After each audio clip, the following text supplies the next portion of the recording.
Hi there, Leos.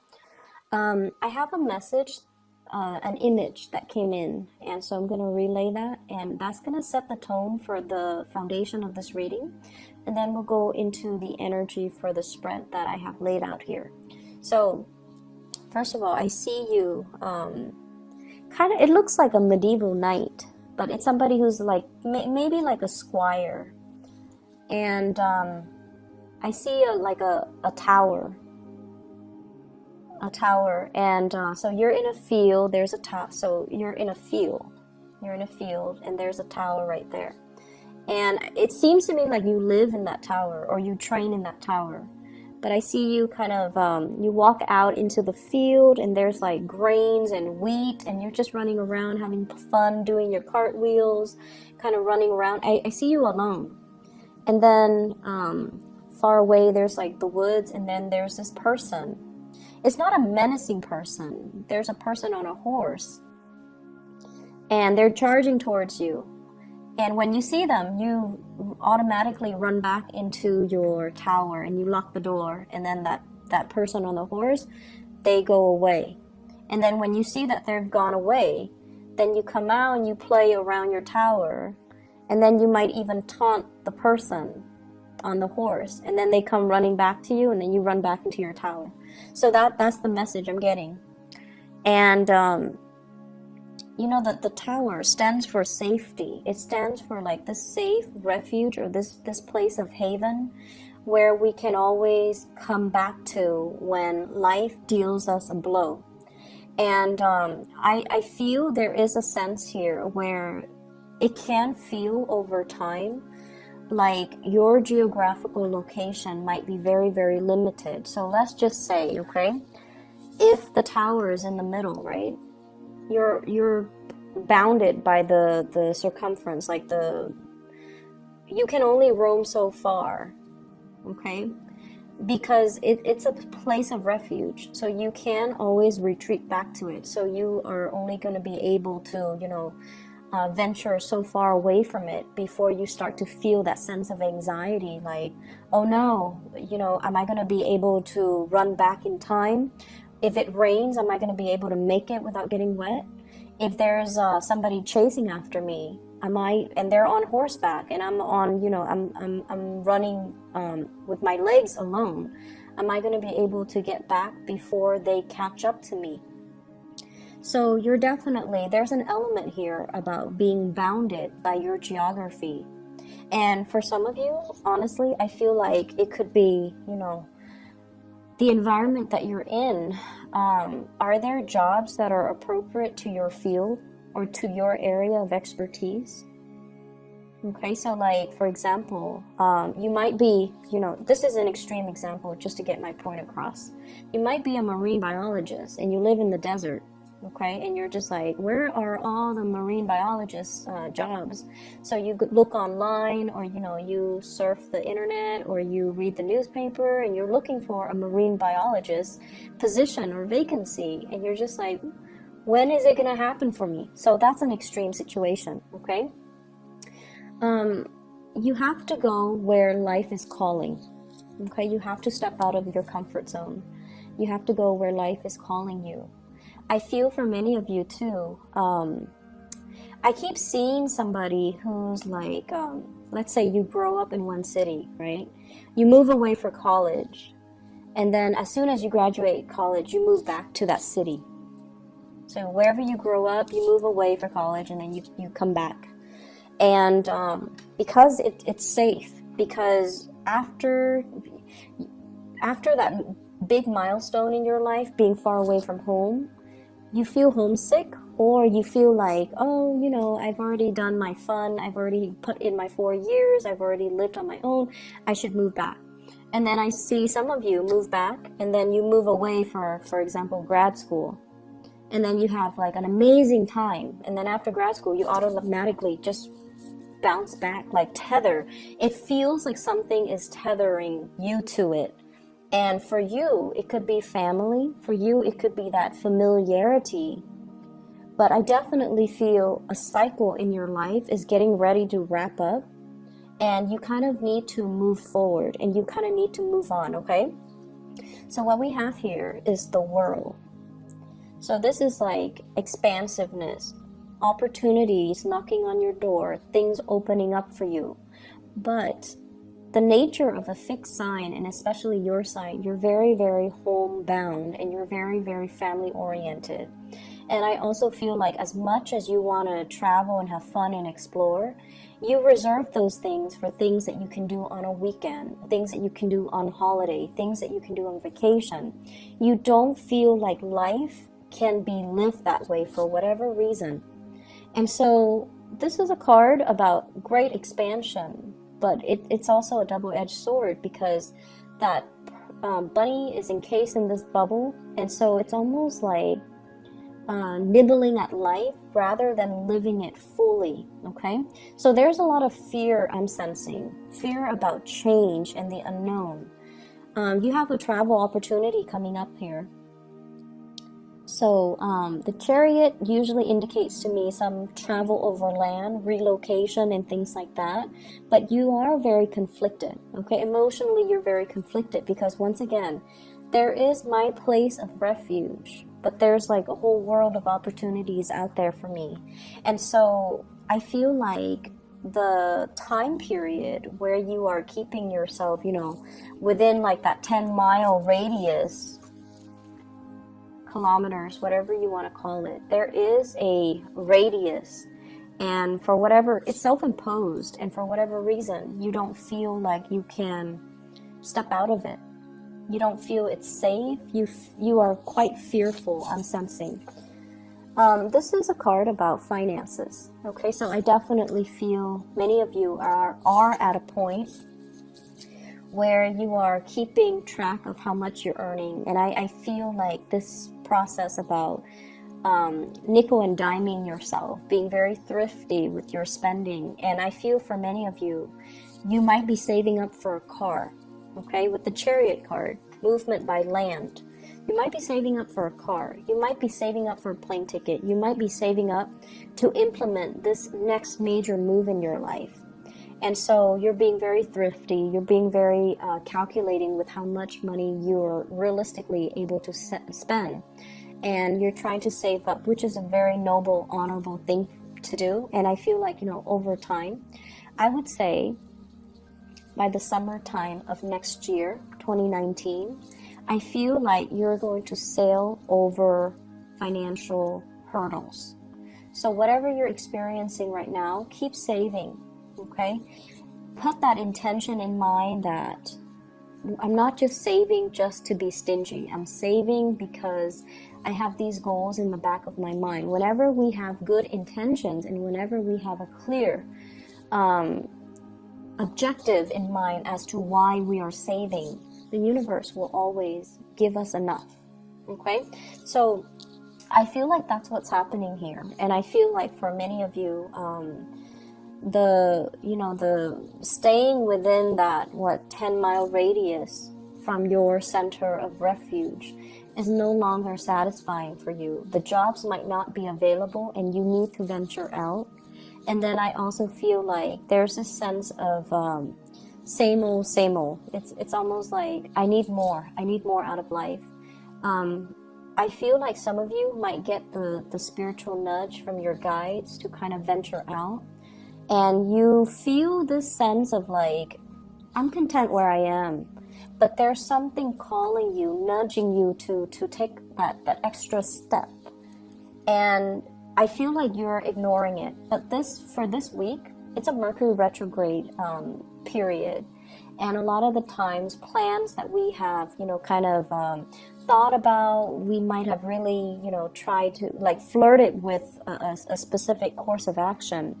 But then we're just like, no, I don't have the money to do that, or I'm too afraid, or, I'll do that next year. This is a really good time to revisit plans that we thought about in the past, but we never grab hold of. We never really took seriously, okay? And so a lot of the times, Mercury in retrograde can bring a lot of good ideas, especially revisiting past ideas, revisiting past dreams, past just things that you kind of lay on the wayside because you felt like you couldn't do it at the time. So you're getting this match, and you're definitely getting some type of a push for you to step out of that comfort zone, for you to find a new place of refuge, okay? And for you to trust that things will be okay. I just need to plan things out well, and then I can, finally break away from this 10-mile radius, and then I can, move on to this next tower that can serve as my next place of refuge. So it's a never-ending process, and I feel like it's going to happen for you. So I feel like some of you need to, find new routes. Every time I see this card, this is the Eight of Cups, moving forward, okay? I think of like the dandelion, it's like blown in the wind, and then it carries a seed, right? So wherever it lays down on the land, wherever it lands, it's going to sprout a new seed. So I feel like that's what you have to do. Just kind of trust the process and just allow yourself to get, catch that wind and then move forward, okay? I definitely feel for some of you, you have been dealing here with an air sign. I have the King of Swords in the picture. It's in the reverse position, so there's definitely, I feel like somebody who is a little bit misleading when they communicate with you, okay? They say one thing, they mean another. And I also feel like this is somebody, I'm feeling like there's a fantasy built up around this person. So let's get married, let's have a family, let's have a child, let's get engaged, let's move in together. For whatever reason, there was this big grandiose fantasy built around this person. And so air signs, Aquarius, Gemini, and Libra. And I also feel like they might have another relationship, and there might have been talks even, I'll leave my spouse, I'll leave my wife, or I'll leave my husband, and then we'll start a new life together. Just wait on me and, give me more time. So that's an extreme sense, but I do see those conversations between you and a person. And I feel like this is the month where you realize that they're keeping you very tethered. They're kind of like that tower. They draw you back, but they really hinder your growth, okay? Or the fantasy that you have is really hindering all the other opportunities that you can have out there. Because what I saw earlier was, it's like a grassy field, like a field of wheat, and it's a tower. And like, who lives in the tower, right? Doesn't seem like it's very homely or very comfortable, and it seems a little bit isolating because I see you playing outside by yourself. And so it can feel a little bit lonely in this relationship, I feel, even though you feel like this person will protect me. They're kind of like that fortress of strength and stability, but it just doesn't feel to me like you are 100% happy. And then I also feel like for some of you, there are like contract jobs, okay? It's like let's say the job contract, there's a company that is retaining you, and they give you projects that last like 3 or 4 months at a time. And then, like when you are in the midst of it, or when you land that contract, it gives you this really big emotional high. And then 1 month right before the contract ends, you get into this sense of anxiety, like, oh my gosh, where's my next paycheck going to come from? I have to scramble. So rather than enjoying the process of completing a project, the satisfaction we get for work that is well done, rather than doing that, you're spending that last month like scrambling around for new work, for new projects, for new contracts, for new, opportunities. And so you're living almost like from paycheck to paycheck. You're living almost like from one provisional time frame. There's a definite start date and there's a definite end date. And then you're scrambling for the next start date and the next end date. So it feels like you can't really plan anything long term. because everything revolves around, you know, start, end date, start, end date. And so you never set down, you never are able to put down roots. You're never able to feel stable and secure. So I don't know what's happening with you guys. But it just seems to me like you're not very grounded, and you need that sense of groundedness in order for this anxiety to go away. And so really focus on, you know, what do I need to get that sense of groundedness? And I feel for many of you, finding that job that is more long-term rather than contract-based is going to be long-term. And then wherever that job is, be willing to relocate in order to give it a chance, okay? And don't talk yourself out of it, because I feel like wherever you are right now, I keep seeing you outside in the grass, you know, in the field, like playing just by yourself. And it feels to me like we don't need a lot of people in order to be happy. But I feel like it just feels a little empty. And I feel like that's not what a Leo person would want. You shine your brightest when you're in the company of others. And you shine your brightest when you can share your achievements with other people. And especially with the people that you love, you want to be able to share the moment with them, but also see the pride and see the admiration and see the, you know, the love in their eyes. But it just seems like, you know, just playing alone in that field, it can feel a little bit lonely. Give me 1 second. There's another message coming through. I was trying to figure out, you know, the person on the horse, like, chasing you. I don't see any malice. Like, they're not, you know, going to catch you and kill you, or they're not going to hurt you. So it feels like, you know, you were taunting them, and then I feel like it's somebody who is a love interest. So for those who are single, yeah, that makes sense. It seems like it's a love interest, and there is a tug of war. So it could even be an air sign, an Aquarius, Gemini, Libra, and I also feel like maybe even another fire sign, because their energy is like very fast. So Sagittarius, Leos, or Aries. But what I feel though is there's this, you know, game that you guys are playing where you both like each other. One person might already be married, hence that tower, that you know, structure, something that's already built. But you're flirting with the idea. You might not feel emotionally fulfilled in your relationship, and so you might be seeking the attention of that person on a horse. You want somebody to be with, you want somebody to play with, you want somebody to notice you. So there's that. Or I also feel like there's another person that is interested in you, and when you're around, they want to come towards you, but you're very afraid. You're very afraid to let them know how you feel, like, I'm lonely, can you play with me?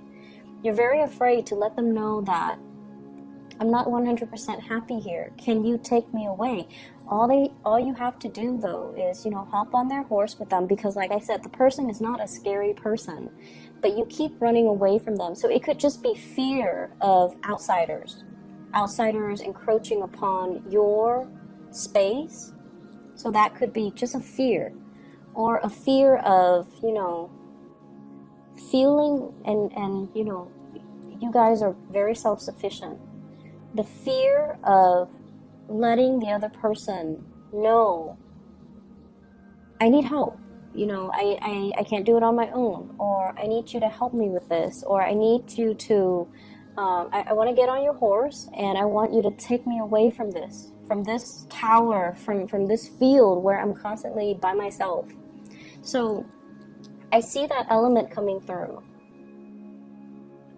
and you have to make some changes. I feel like there is some bigger message here. I feel like the way it came out, it seems like your guides are trying to cushion the blow a little bit by sugarcoating the message.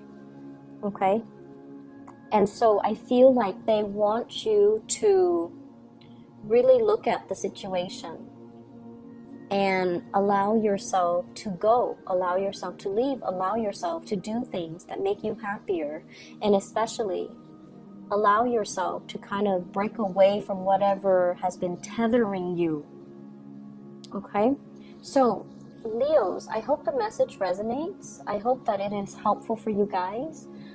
Enjoy your Thanksgiving, mull it over, sleep on it, okay? And I hope either way that maybe the message needs to be delivered today, because I honestly tried to do your reading and Virgo's reading yesterday, but nothing came through.